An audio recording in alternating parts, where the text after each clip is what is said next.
Hello, and welcome to the Medicaid and CHIP Payment and Access Commission's Medicaid 101 series. Today, we'll be talking about dually eligible beneficiaries. But first, a little bit about the Medicaid and CHIP Payment and Access Commission, or MACPAC. MACPAC is a nonpartisan legislative branch agency that provides policy and data analysis and makes recommendations to Congress, the Secretary of the U.S. Department of Health and Human Services, and the states on a wide array of issues affecting Medicaid and the State Children's Health Insurance Program, or CHIP. MACPAC conducts policy research and analysis that is fact-driven and evidence-based. For more information, visit macpac.gov. This presentation is part of a series to provide educational content and highlight recommendations that the Commission has made previously. This presentation will cover dually eligible beneficiaries and the policies affecting them. In today's presentation, I'll provide background on the population dually eligible for Medicaid and Medicare, cover the eligibility pathways to becoming dually eligible, describe the benefits these beneficiaries may receive, and the delivery systems through which they get coverage. I will also discuss federal and state efforts to integrate Medicaid and Medicare coverage with the goals of reducing spending and improving outcomes for people enrolled in both programs.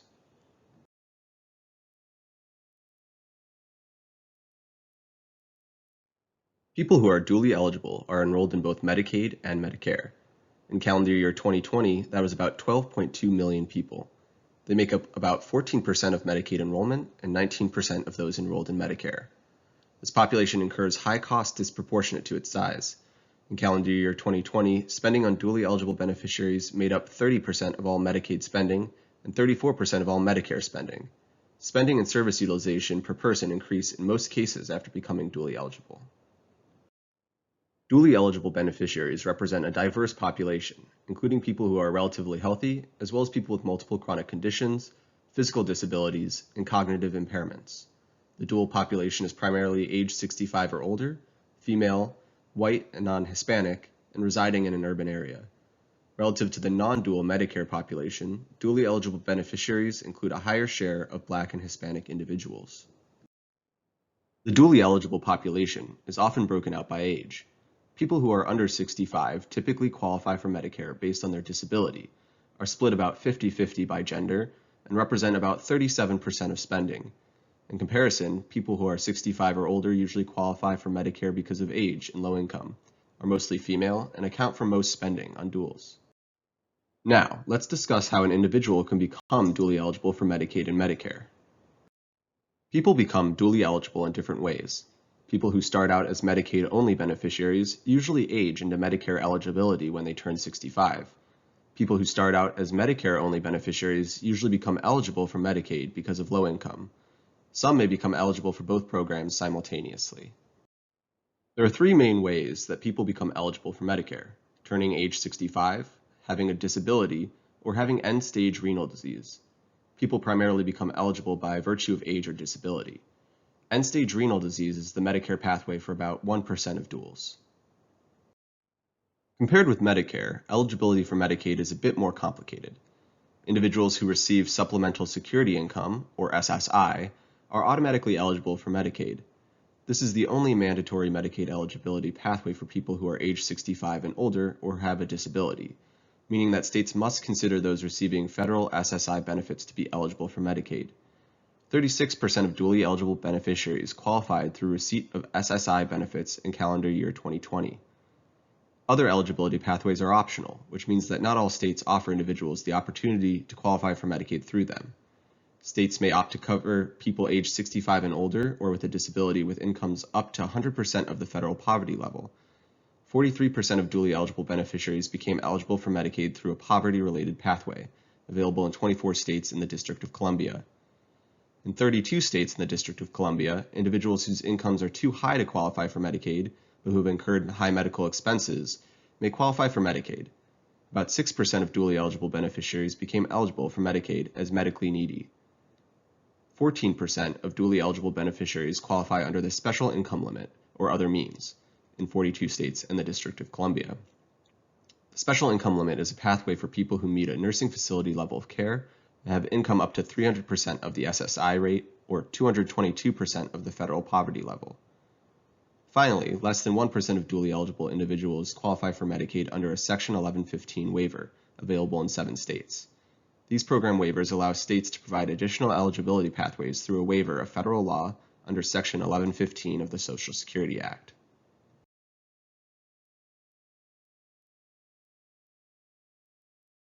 As a federal program, everyone who receives Medicare benefits is eligible for the same benefit package. The package of benefits doesn't change. But in Medicaid, benefits vary from state to state and by eligibility category. For example, in federal statute, some Medicaid benefits are mandatory for states, and some benefits are optional. Which optional benefits states choose to cover varies. In addition, Medicaid beneficiaries who are dually eligible may be eligible for full or partial Medicaid benefits. Most duals are eligible for full Medicaid benefits, but about 29% of duals are partial benefit dually eligible beneficiaries who do not qualify for full Medicaid and only receive Medicaid assistance with Medicare premiums and cost sharing. Full benefit duals may or may not receive Medicaid assistance with their Medicare premiums and cost sharings through the Medicare savings programs. Medicaid and Medicare cover some of the same benefits, but where they overlap, Medicare is the primary payer for things like inpatient and outpatient hospital services. When dually eligible individuals use these services, Medicare pays. Medicaid wraps around Medicare coverage where necessary. Medicaid is the primary payer for services that Medicare does not cover, namely long-term services and supports, or LTSS. Medicaid LTSS is focused on maintaining and sometimes improving functioning for individuals. It may be needed on a regular or occasional basis for a few months or for many years. Other services that Medicaid covers which Medicare does not include non-emergency medical transportation, a benefit that dually eligible beneficiaries heavily use according to our analysis of Medicaid data, and adult dental, an optional benefit states can choose to provide. There are 4 different Medicare savings programs, or MSPs, through which Medicaid provides assistance with payment of Medicare Part A and Part B premiums, and sometimes cost sharing. These programs have different income and asset limits. Most MSP enrollees are in the first one listed here, the Qualified Medicare Beneficiary Program, or QMB, which enrolls people with incomes below 138% of the federal poverty level and assets of $8,400 or less for an individual. Several states across the country have eliminated the asset test for the MSPs, including Alabama, Louisiana, New York, Vermont, and the District of Columbia. Another program is the Medicare Part D Low Income Subsidy Program, sometimes also referred to as Extra Help. It is administered by the Centers for Medicare and Medicaid Services and the Social Security Administration and provides assistance with Medicare Part D premiums, deductibles, and copayments. Eligible beneficiaries must be low income and must be enrolled in Part A or Part B. There is automatic eligibility between the MSPs and the LIS program. States have flexibility in how they pay providers for Medicare Part A and B cost-sharing amounts. Most states limit payment of Medicare cost-sharing for Part A and Part B services to the lesser of 1. Full amount of Medicare cost-sharing, or 2. The amount, if any, by which Medicaid's rate for the same services exceeds what Medicare has already paid. This is known as the lesser of policy. Most states use this policy for at least one service type, meaning they pay less than the full Medicare cost-sharing amount when the payment rate for Medicaid is lower than Medicare. Beneficiaries are held harmless in cases where the full amount isn't paid, and some providers might be held harmless through Medicare bad debt payments.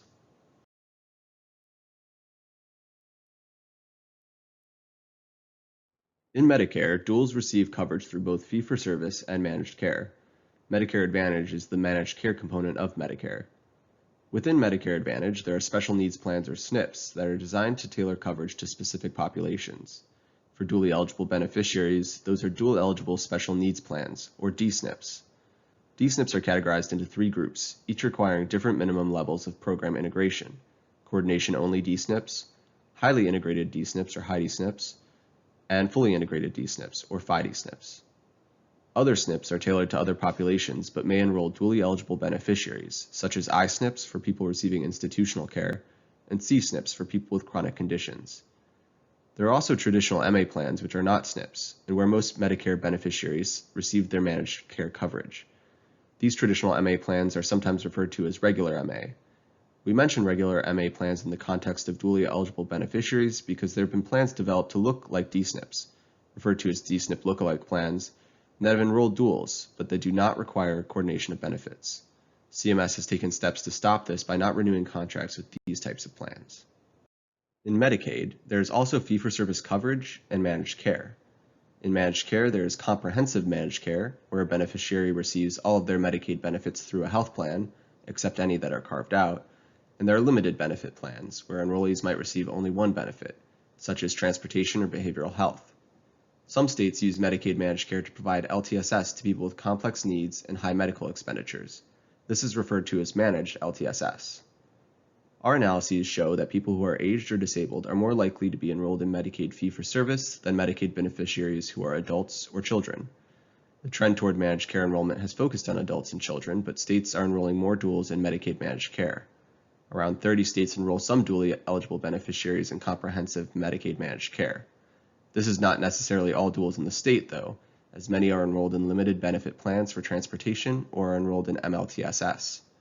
States are increasingly using MLTSS. In the last 15 years, states have added MLTSS programs going from 8 states in 2004 to 24 states in 2021. Most Medicaid programs do not include people with intellectual or developmental disabilities in managed care. Beneficiaries receiving coverage under two programs may experience fragmented care, and a lack of alignment between the two programs can lead to cost shifting. For example, when beneficiaries have hospital stays, which are covered by Medicare, they may require home and community-based services, covered by Medicaid, to transition back to the community. There may not be a mechanism in place to notify the beneficiary's HCBS provider of the hospital stay. Integrated care is intended to address such concerns by aligning delivery, payment, and administration of Medicaid and Medicare services. The goal is to improve care for duals, eliminate incentives for cost shifting, and reduce spending that may arise from duplication of services or poor care coordination. There are several vehicles for integrating Medicaid and Medicare coverage for dually eligible individuals. 10 states are participating in the Financial Alignment Initiative, which began enrolling dually eligible beneficiaries in 2013, primarily into the capitated model providing coverage through Medicare and Medicaid plans, or MMPs.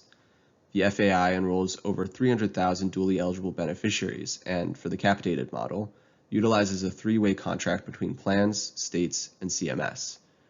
These are one of the most highly integrated models available. However, CMS announced in 2022 that it is sunsetting the demonstration. The 8 states with MMPs are in the process of transitioning those beneficiaries into integrated D-SNPs. The Program for All-Inclusive Care for the Elderly, or PACE, has been around since the early 1970s, starting in California. The PACE model features a day center with an interdisciplinary care team providing comprehensive medical and social services to beneficiaries aged 55 and older. States can offer PACE services to Medicaid beneficiaries as an optional benefit. Today, 32 states and the District of Columbia have PACE programs, with just over 60,000 enrollees, 90% of whom are dually eligible. Finally, D-SNPs are the most prevalent type of integrated product available for dually eligible beneficiaries, with plans operating in 45 states in the District of Columbia and enrolling 4.9 million beneficiaries.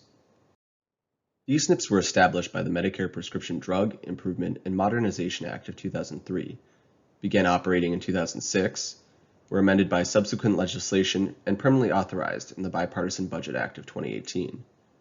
The subtypes of D-SNPs we walked through earlier offer different levels of integration. Most states have coordination-only D-SNPs, which coordinate Medicare benefits with Medicaid, primarily through information sharing. High D-SNPs are required to cover LTSS, behavioral health, or both. FIDE SNPs offer the highest level of integration because they cover virtually all Medicaid benefits, with the exception of behavioral health if the state has carved it out. Notably, recent rulemaking means that behavioral health must be carved into coverage by 2025 for plans to continue to be designated as FIDE SNPs. FIDE SNPs are also required to operate with exclusively aligned enrollment, where enrollment is limited to full benefit dually eligible beneficiaries who receive their Medicaid benefits through the D-SNP or an affiliated Medicaid managed care plan under the same parent company as the D-SNP. More information on the various requirements and levels of coordination available in each type of D-SNP can be found in our June 2023 report to Congress. In order for a D-SNP to operate in a state, the health plan must sign a contract with the state. States are not required to contract with a D-SNP. The contract, typically known as the State Medicaid Agency Contract or SMAC, gives states leverage to require certain things of D-SNPs regarding the coordination of Medicaid and Medicare benefits. The extent to which D-SNPs coordinate Medicaid benefits varies. The 8 minimum requirements set out in MIPA are primarily related to information sharing, but states can require D-SNPs to go beyond this. These minimum requirements do not ensure a high level of integration. States can increase the level of integration offered in their DSNPs by using contracting strategies available under current law. For example, they can require a state review of DSNP materials related to Medicaid benefits and can require DSNPs to operate with exclusively aligned enrollment. Refer to MACPAC's June 2021 report to Congress for greater detail on contracting strategies. Additional information about policies pertaining to dual eligibles can be found at our website, macpac.gov.